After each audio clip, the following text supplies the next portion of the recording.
This is All of It on WNYC. I'm Allison Stewart. We want to remind you about our Get Lit book club pick for this month. We are reading The Wilderness by Angela Flournoy. The story follows a group of women and their friendship through times good and bad in New York City and LA. It's about chosen family, social justice, and navigating the challenging wilderness of young adulthood. Angela Flournoy will join us at the New York Public Library for a Get Lit event on Monday, February 23rd. Tickets are free, but seats are first come, first serve. We're also going to be joined by a special musical guest handpicked by Angela Flournoy, jazz musician and 2026 Grammy nominee Emmanuel Wilkins. Join us at the Stavros Niarchos Foundation Library on February 23rd for our event. Head to wnyc.org/getlit to get your tickets and to find out how you can borrow your copy of the book from the New York Public Library. That's in the future. Now let's get this hour started with Diane Keaton.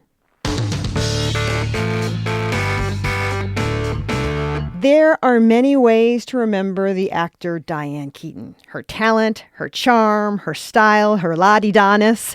Keaton was widely praised as an actor when she passed away in October 2025 at the age of 79. She was an Oscar winner and Emmy winner who got her start on stages in New York City. She even earned a Tony nomination before making her film debut.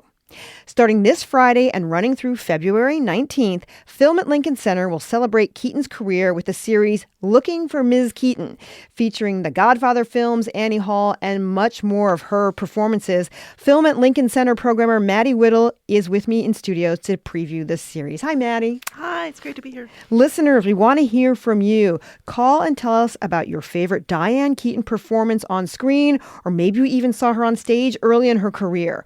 Our phone lines are open. 212-433-9692, 212-433-WNYC. Do you remember the first time you saw Diane Keaton? You know, I can't be entirely sure whether I first encountered her in the Godfather films, which I saw at a fairly young age, or in Something's Gotta Give, the Nancy Meyers rom-com, which I also saw at a fairly young age. And I can't for the life of me recall which came first. And I think that is kind of apt in that those two roles were real bookends for her careers. And so from the beginning, I have had a sense of her as a great actress whose work spanned decades and had something to say about womanhood across those decades. Yeah. When did you realize that there was something special about Diane Keaton? I think, even from the earliest days of watching The Godfather with my family, and those are films that I've seen many times. And I think by the second or third time I watched The Godfathers Part 1 and 2, I registered that this actress, whose role in the films as Kay Corleone, the wife of Michael Corleone, is not voluminous with regard to scene minutes, lines of dialogue, but she really forms the moral center of those films, I think, in a way that was legible to me even as a young person. And I think a few years later, when I encountered her in Annie Hall, and she was really given space to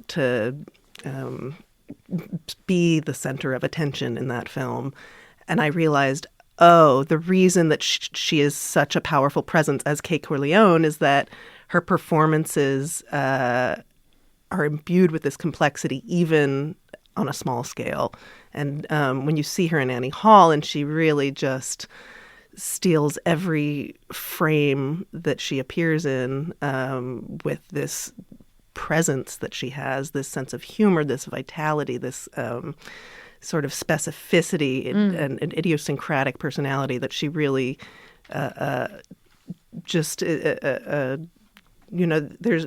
it's hard to even articulate technically what she's doing that's working because it's so organic and so lived in. And so every performance she gave was so specific and fully inhabited. And I, working on this program and looking at all these performances alongside each other, I think really heightens one's appreciation for just how expansive her range was. Let's take some calls. Martin is calling in from the Bronx. Hi, Martin. Thanks for taking the time to call all of it.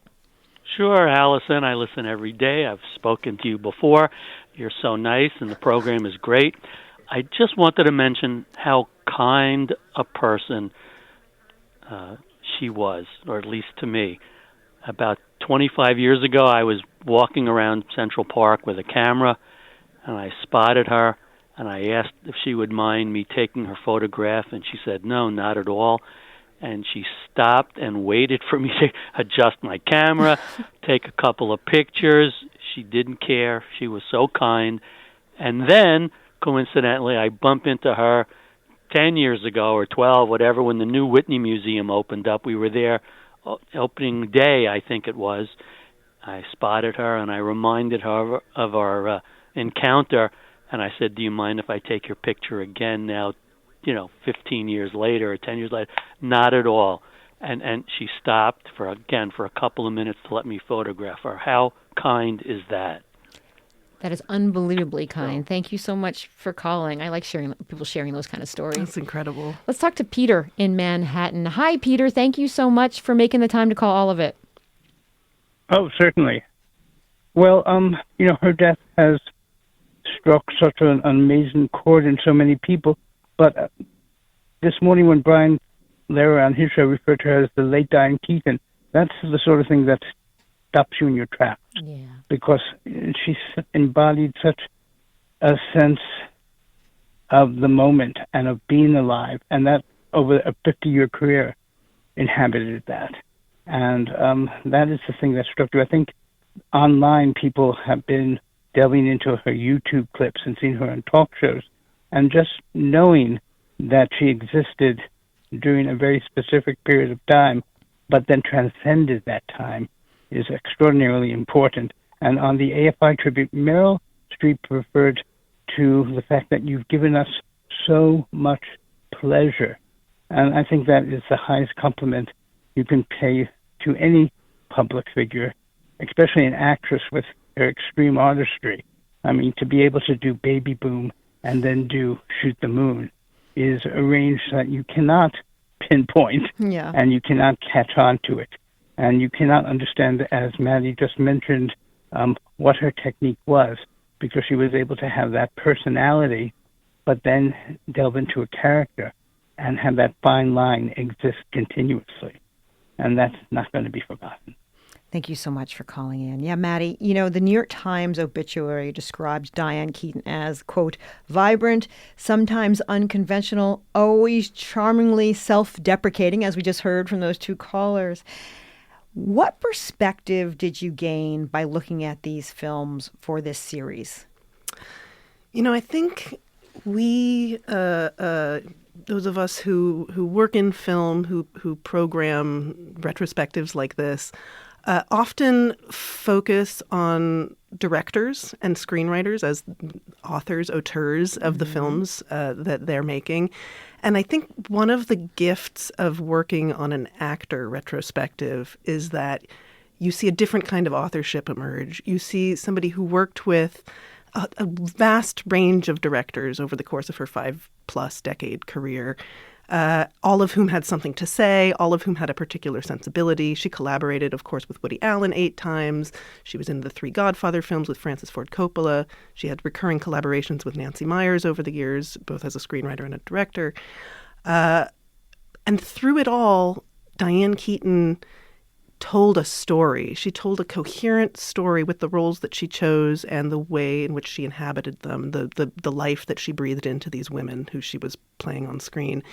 And I think the story that she's telling is one that you might only get a glimpse of it in any individual film. But if you look across her body of work from the 70s, 80s, 90s, aughts, she was really, I think, thinking through the condition of womanhood in this second and third wave feminist moment that she was working in, and actively wrestling with what it meant during those periods to be a woman moving through the world in American culture, even in period roles like Reds or Mrs. Soffel, both of which are included in the retrospective, which, of course, don't take place in the moment in which they were made.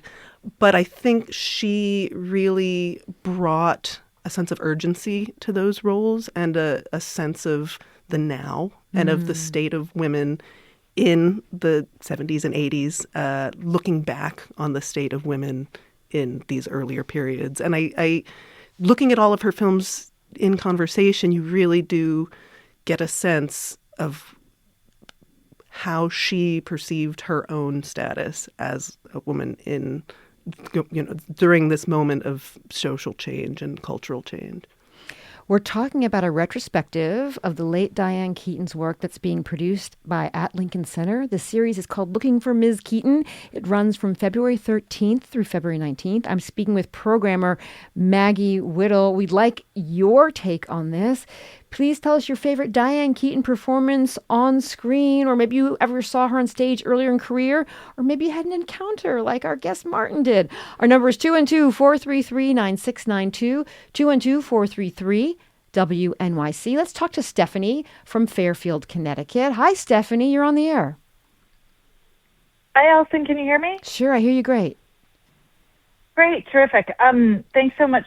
Great story. And so I think a lot of people don't really know this, so I'm always sharing it with friends, but she actually narrated Joan Didion's book, or book of essays, Slouching Towards Bethlehem, on audiobook, and it's particularly special, especially my favorite, the essay on self-respect. So highly recommend it. Those are my 2 cents. Thank you. I'll take both of them. Let's talk to Scott from Huntington. Hi, Scott. Thanks for calling All of It. Oh, thanks for having me. Good to be here. I just wanted to just briefly acknowledge how funny she was, Diane Keaton. She's such a brilliant comedic actress. I'm partial to Woody Allen movies, and she just brightens all of them, no matter what she's doing, whether she's in Annie Hall or Manhattan. But also the sillier movies from the earlier 70s, Sleeper, and in particular Love and Death. I just lose it every time they're having their pseudo-philosophical discussion, and she just says, "Can we stop talking about sex?" It just cracks me up, and I will always smile when I think of Diane Keaton and her gift of herself to the world of cinema. Thanks for calling in. We're talking about a retrospective of the late Diane Keaton's work that's being produced by At Lincoln Center. It's called Looking for Ms. Keaton. It's running from February 13th through February 19th. I'm speaking with programmer Maddie Whittle. After the break, should we get into the movies? Sounds good. That's apt coming up next.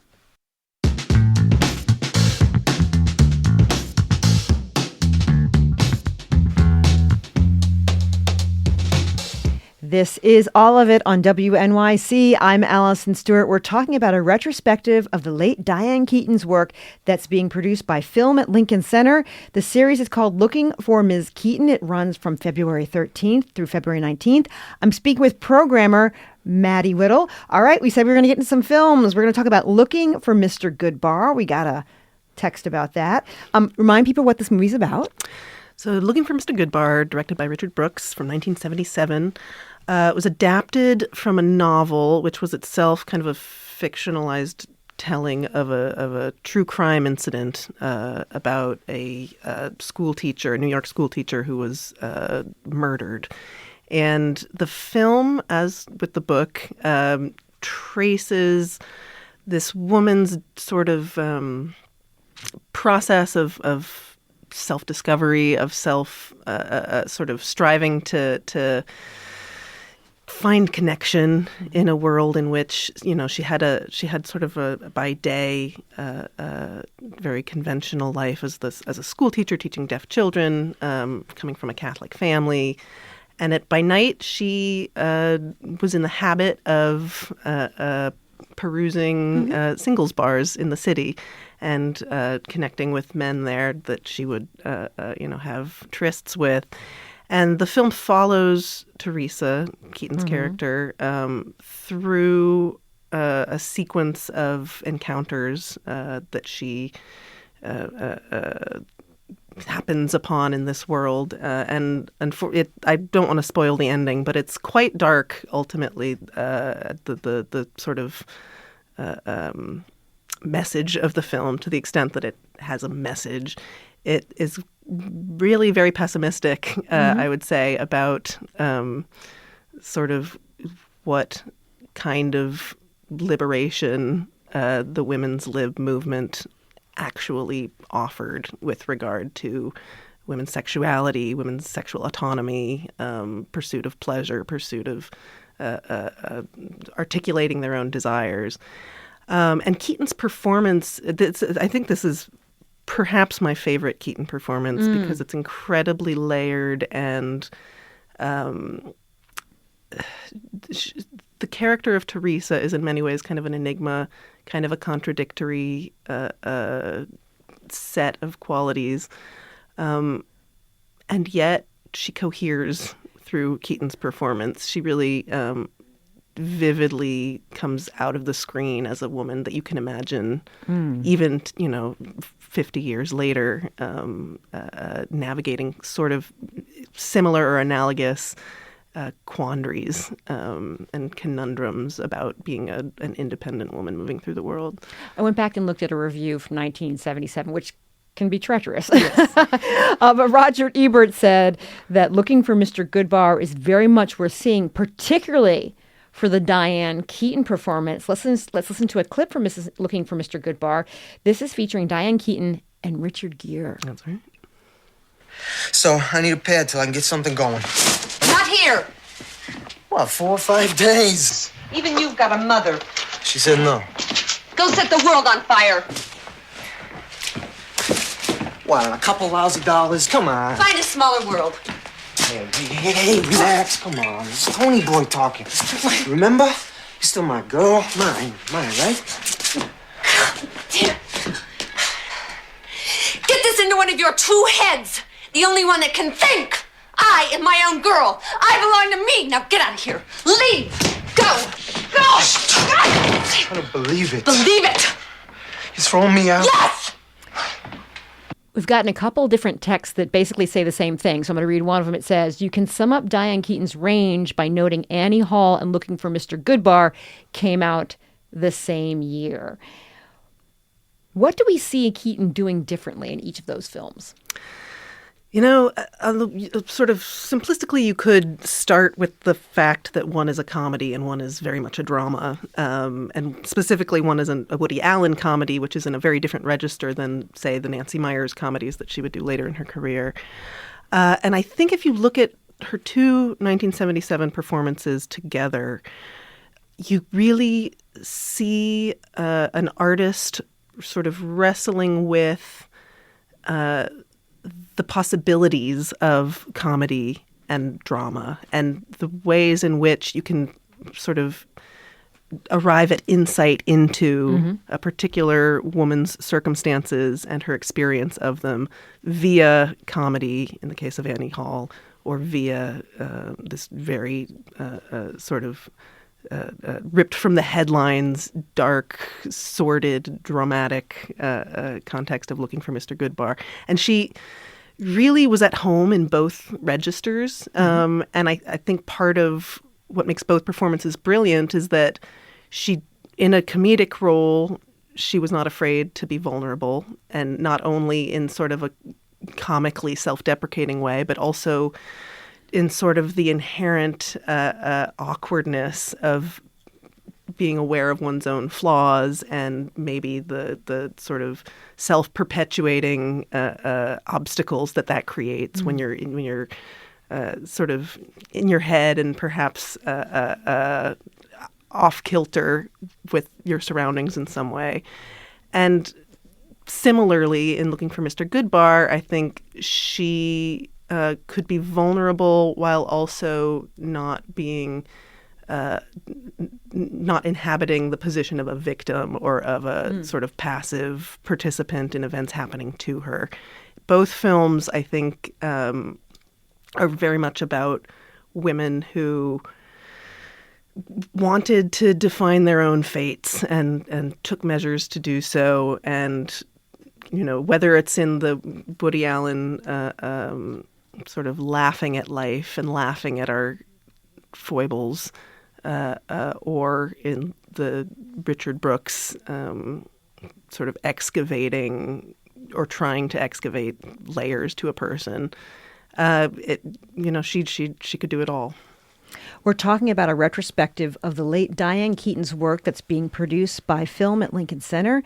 The series is called Looking for Ms. Keaton. It runs from February 13th through February 19th. And I'm speaking with its programmer, Maddie Whittle. Maddie, we're going to look at Shoot the Moon from 1981. It's a divorce drama. The Film at Lincoln Center site says it's one of her, quote, most nuanced and underrated performances. What's nuanced about it?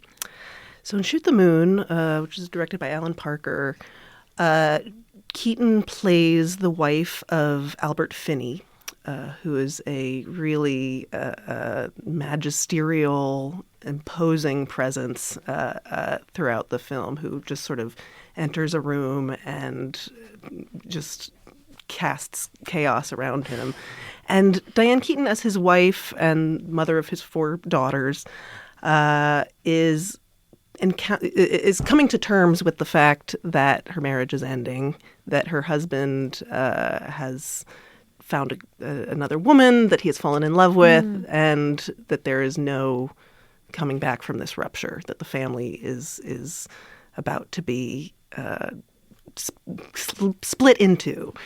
And there's an entire genre of films about the process of separation and divorce, and in recent years we've had Marriage Story, we've had any number of entries into this genre, and what really grabbed me about Shoot the Moon, and specifically about Keaton's performance in it, is just this sort of brutal honesty that we sort of get to go along with her character on the highs and lows of being liberated from a bad marriage, but also being, having love for her husband and having concern for her children and wanting to, be honest with them about what's happening. And it's a film that is very talky. There's a lot of conversation in this film, but that doesn't weigh it down. And I think partly that's because there's the sort of nonverbal aspects of her performance buoy the conversations that are happening with these 2 adults trying to make sense of their own feelings and their own anger and hopes for the future. And with even in the moments in which nothing is being said, I think that's where Keaton's character really reveals to us something that can't be said with regard to relationships, marriage, parenthood. And I think her performance is incredibly subtle and vivid, and she comes across as a woman, a woman I know. Here's a clip from Shoot the Moon featuring Diane Keaton and Albert Finney. I worshipped you. Then for God's sakes, George, why didn't you treat me that way? You were always yelling. You were always so angry. You have such a terrible temper. But you know I don't mean it. Tell that to the children, George. I was afraid, don't you understand? Afraid of what? I couldn't hack it. I felt like I was swimming the English Channel with a 50-pound weight around my neck. That's my mother's line. Yeah, well, your mother's done a lot of drowning. You leave my mother out of this. I'd be glad to. Your mother was a lousy mother and a lousy wife. Did we decide on dessert? You decided on dessert. Oh, my goodness. Another film that you wanted to highlight was Crimes from the Heart from 1986. She starred as one of 3 sisters alongside Jessica Lange and Sissy Spacek. It's actually an adaptation of a play, That's right. which a lot of people didn't know. And she started her career in theater. She was like in the original Hair. What do you think she brought from theater to the screen? That's a great question. I think there's an immediacy in theatrical acting and the sort of knowledge that an audience is in the room with you, and that, a particular line reading, while it might resemble other readings of the same line, no 2 readings of line in theater are going to be the same, and therefore no experience of watching a play can be replicated. And I think that there's a quality to her screen acting that sort of approximates this feeling of watching someone in the room with you and watching somebody who could read the same line 100 times and would always, make it possible to find something new in that line. And there's a just sort of sense that each when you look at Crimes from the Heart, in which she's playing opposite Sissy Spacek and Jessica Lange as her sisters, there's sort of an electricity to the dynamic that these actresses create that I can only describe as theatrical, in the sense of perhaps whether it's expressing a heightened emotion or sort of an exaggerated affect. There's just a sense when you're watching these films that you're in the presence of a living, breathing human who at any moment could surprise you. And actually, several of the films that are most celebrated in her filmography involve Keaton playing sisters, or playing one of a group of sisters. And I think Crimes of the Heart is, maybe the best example of this, of sort of inhabiting not just a character, but that character's relationships. The latest film in your series is 2003, Something's Gotta Give. It's Nancy Meyers directed, as you mentioned. Keaton is torn between Jack Nicholson and Keanu Reeves. What was zeitgeist defining, as the website describes this film? What was it? Honestly, the strongest association that I have with this film is the visual impact of Diane Keaton in the white turtleneck sweater that Jack Nicholson cuts off of her in a moment of passion. And I think that sort of her appearance in that film and the way that her character, Erica, she's gorgeous in that film, she's too. Absolutely gorgeous. And it's, I think of Diane Keaton as sort of the quintessential actress of the American baby boomer generation. And if you think about the baby boomers sort of reaching retirement age around the turn of the millennium or into the new millennium, she really, I think, in that role, once again, was a poster child for a generation of women entering a new stage of life, still, having desires, having dreams, having a life force that they wanted to go out and use. And she just really is so winning in that performance and so flawed. She's kind of in some ways an Elizabeth Bennet type character where you want to, grab her by the shoulders and shake her, but you also love her and root for her and want the best for her, want her to continue to thrive, want her to find love. And I think, it's a credit to her and Nancy Meyers' collaboration that I think between the two of them, they created this incredibly human and endearing character who could stand for the experience of a generation of women. Let's hear a clip of Jack Nicholson and Diane Keaton from Something's Got to Give. I really like you. I really like you. Yeah, but I love you like you. I do. I love you.